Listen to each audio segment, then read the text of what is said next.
Welcome to Childcare Conversations with Kate and Carrie. Staff Appreciation Week, always a big deal, always a lot of fun, specifically with parents appreciating their staff. And Carrie is currently upside down, so this should be a really interesting episode.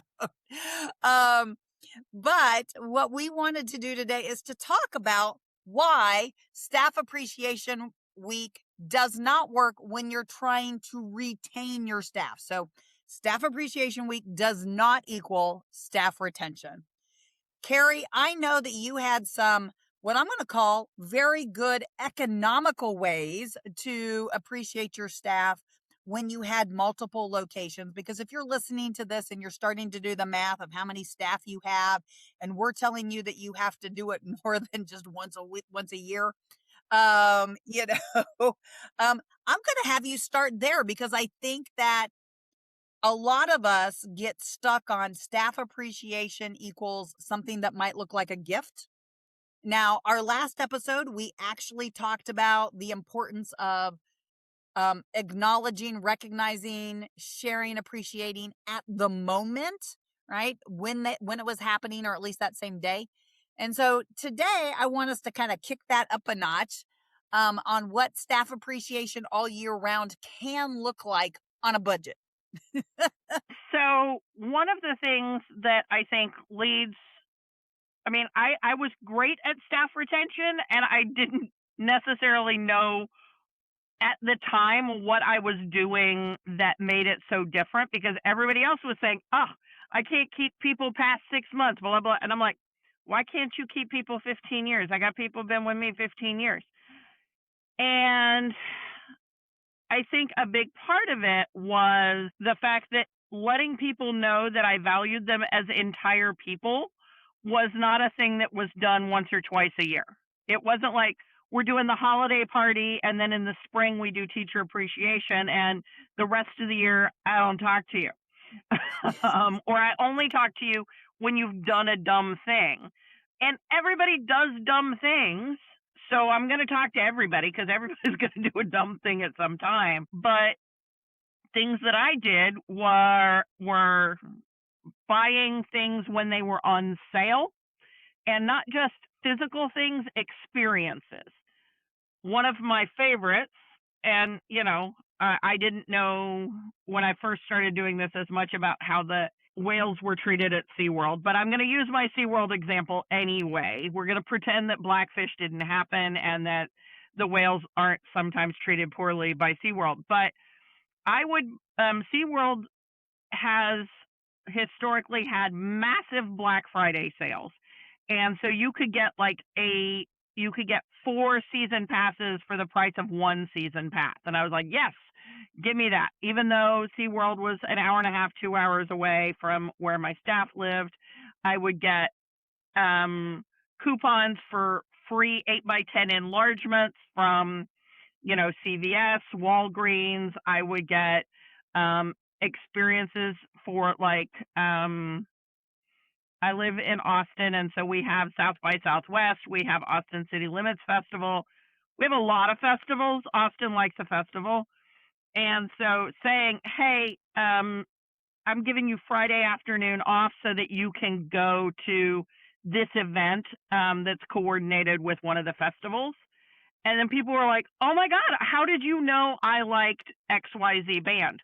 Well, because you've worn their shirt 13 times. I kind of picked up on it, and they're going to be doing this house concert around the festival. I got you tickets, and usually house concert tickets, very affordable. And then I'd give them Friday afternoon off so that they could go to that event. So it's paying attention. Really, I didn't have a lot of money when I first started. I opened my first center when I was 23 years old. I had no money, even though I'd worked 2 and 3 jobs since the time I was 14 to have the money to start the school. I was starting earlier than I had planned. That's a whole other story. And so I had to make every dollar stretch. And we used to say our grandfather could pinch a penny until Abraham Lincoln screamed. And so I did a lot of that and paying attention to what people liked, what they were interested in, and then buying things related to that, whether they were experiences or, music that But I was think relevant. you missed the one that was in my head, Okay, which to what was me the one in your head? was great, was when you would fix lunch for the staff for no Oh, reason, because you could do it cheaper, bring the crock pot in than you could ever order. And I think that was just really key. That, and again, knowing everybody's soda preference, chip preference, candy bar preference, buying them in bulk and hiding them and giving them when you know they're having maybe a little rougher day than they expected. And sometimes the rougher day, and this I think is key, you have to be able to know your staff well enough and be in tune when their rougher day happens before they've even walked in the door. So you can yep, tell by the way they walk across the parking lot or the way they walked into the building. And it could be because you can hear them and you just are like, you're like, oh, that's so and so's mad feet. I can tell what that is. yep, Their teenager really drove them crazy before they even got to work today. I'm gonna go give them a absolutely. Dr. Pepper now. I don't care that it's 8:30 in the morning. Yeah, I mean, and I do think cooking for people is something that connects you. And again, that knowing the whole person, knowing that that person is the parent of 3 teenagers, knowing that the other person has been trying and trying and trying to get their child potty trained. And they're like, I can potty train other people's children. Why won't my child use the toilet? Or, that there's something going on with their parents. Like, you're not going out there and digging up the juicy gossip. You're just keeping your ears open because they're talking. If you're listening when you're walking those halls, doing that daily 3-minute walk through a classroom, you're going to hear things. When you hear things, go write it down and put it in that person's confidential file. You don't have to keep it all in your head, and I suggest you don't, because we don't need to keep everybody else's business in our brain. But you should have a confidential file for each of those employees.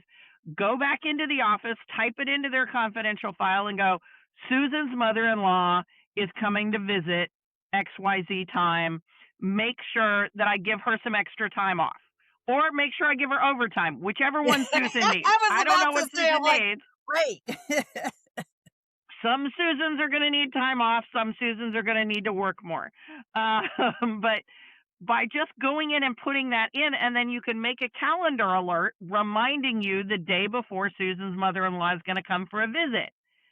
And that makes the staff feel appreciated and like you value them as a whole person, not just a cog in the wheel. So if you've jumped into this series, I just want to make sure that you know we have done a 6-part series and this is episode 5. So if you haven't heard the episode where we talk about understanding the 5 different Languages of 5 appreciation. languages of appreciation in the workplace. I had to look at what the book actually called them. And because that's going to be really, really important and very helpful to you. And if you don't already do that with your staff, take a staff meeting to go do that. The other thing I want to make sure that you understand when you're listening to Carrie and I want you to understand that we've been in the industry for a long time. And for over 25 years, we have been teaching the childcare leadership infrastructure framework. And it started out as 4 steps. And the first step is know yourself, which includes knowing your own love language. The second step is know your business. This is part of knowing your business. You cannot have a stable program if you don't have quality staff, if you can't retain your staff. And so retaining your staff there are secrets to retaining your staff. And it's not, like Carrie said, doing a big Christmas party and then doing something in May for Teacher Appreciation Week. Because if you do that, then you're going to be really disappointed. Now, the other thing that I thought was really, really good, Carrie, and because I don't necessarily like to throw parties, and I always Why felt not? pressured. Parties are great. I'll throw a party at the drop of a hat. But I felt pressured to try to remember people's personal birthdays, their start date anniversaries. And because that was something that some programs do, I felt like, ooh, I needed to do that.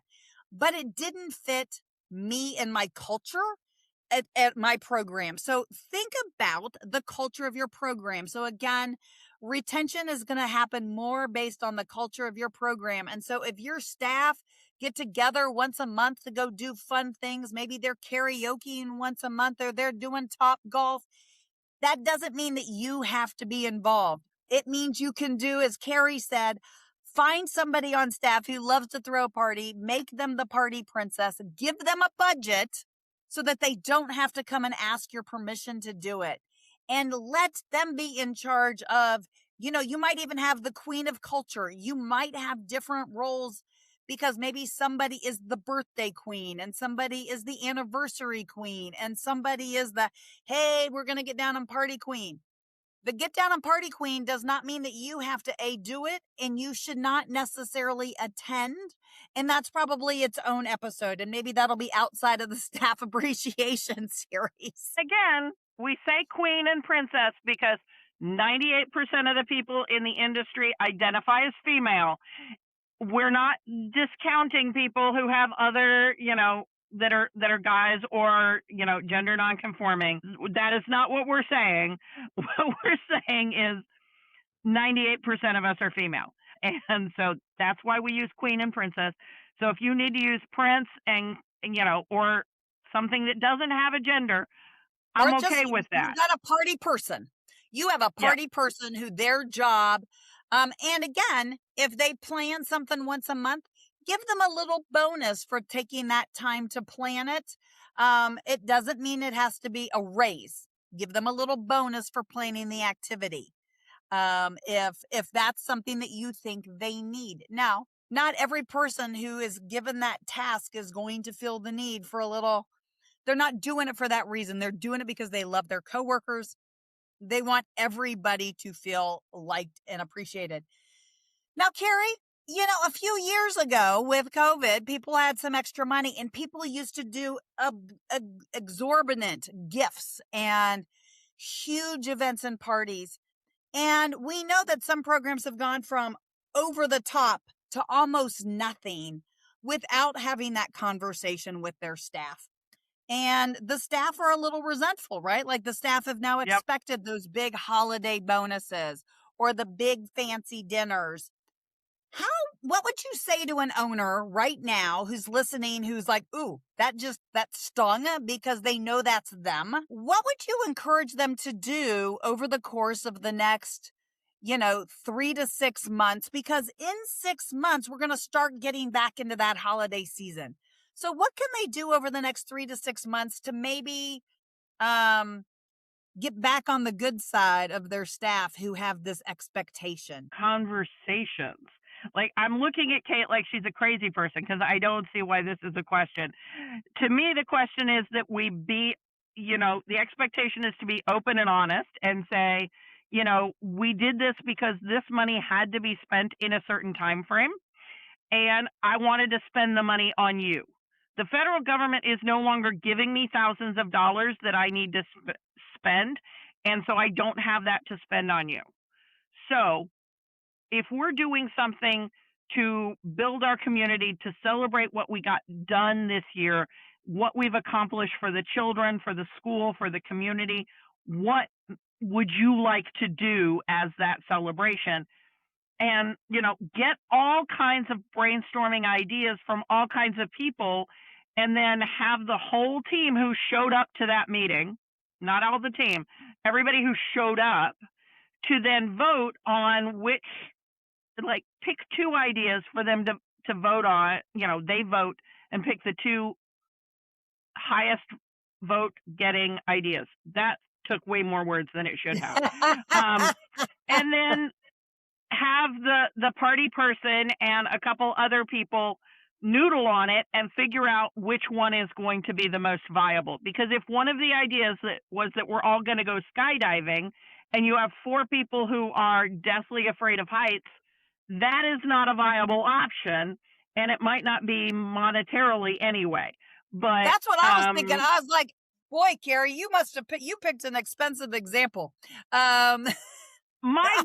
father-in-law is a pilot, so it's not as expensive for me as it is for the average person. So that's why I thought of the flying thing, because people get really excited to go up with him and do loop-de-loops in the airplane. Well, what you said was skydiving, which is jumping out of a perfectly good airplane, and that's just wrong. But you can always do iFly, which gives you kind of that teaser feeling. And iFly, I have to say, I'm just going to say this, right? So if you're trying to come up with things that are unique that maybe you've never done before, look at every organization in your community that has some sort of birthday party or even bridal party package.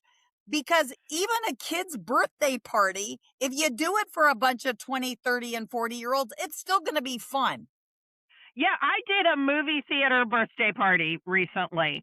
I called them up and I was like, it says this is for XYZ age to XYZ age. I'm turning significantly more than that. Can I still have a party? And they were like, I mean, I don't see why not. I was like, well, on your website. And they were like, no, that's fine. And so I had about 20 some odd people come watch a movie with me about a man who befriended a penguin. And we had a great time. It was a good Did time. You have popcorn? And we did. We had popcorn and pizza and hot dogs. And that can be a great staff meeting. And you can spend the time in the party room, doing some team building activities, give everybody a training certificate for the team building activities, and then go in and watch a fun movie. You can't watch the penguin befriending the person, but you can find another fun movie and go watch it and have a good time with your team. That might be what they'd really like to do at Christmas, because they want to go see, or at the end of the year, because maybe there's a blockbuster for adults coming out, and they know they're going to have to just see the blockbuster for kids, and they never get to see the grown-up movie. So maybe that would be a thing. Who knows? You've got to talk to your team. I think, I just had this crazy idea. So we always talk about book clubs, and, I actually am a member of something that one of the cinema clubs call the movie club, but I've never really thought about it as get a group of people and once a month we go see a movie like a book club, but instead we're going to go see a movie and then talk about it over pizza or, I don't know, ice cream. Yeah. And that's a pretty inexpensive benefit. I want to put that in the cafeteria plan, that people can join the movie club, and then they get to, it goes pre-tax, or I pay for it, because I think mine is like $9 a month, and I get a free movie every month. And a free discounts movie, on my popcorn. 3 months you get free popcorn. Well, mine gives me, yeah. Anyway, so that's just an idea, because we like movies. We like movies, but it's, again, involve your staff in coming up with the ideas for the celebrations, for the fun things to do. This does not have to be another thing that's on the director or owner's plate. And quite frankly, it shouldn't be, because you don't know what's cool anymore, because you're old like us. So let the young people who know what's cool come up with the cool activities. Well, okay? And they also probably know different parts of town than probably where you reside. So with that, Carrie, what do you want to tell everybody? Tell everybody to subscribe, share the show with other people who need to know, and come back and listen to us in a few days, because we'll have more stuff to say. We're going to finish up this series, and, who doesn't want to talk to two crazy middle-aged ladies who've been in the industry for decades and decades? You do. Wait. You want to hang out with us. Can I share something? We've got great guests. We've got some great guests on for the rest of the month. And you know what? Each one of them are going to share at least one of their favorite staff appreciation tips. Now, they've got some other stuff they're talking about too, but we want you to have lots of ideas before the end of April. Okay. So we will see you in a couple of days. And keep sending us those messages. We love getting those texts from you. We read every one of them. Talk to you soon. Thanks for tuning in. We love bringing you real talk and fresh insight from the world of early childhood education. Be sure to follow us on social media to stay connected and catch all of the latest episodes. And if you're planning a conference, training, or special event, Kate and Carrie would love to speak to your audience. You can learn more about their keynote sessions and workshops at kateandcarrie.com. If you learned something today, share the show and leave us a review below. We'll see you next time on Childcare Conversations.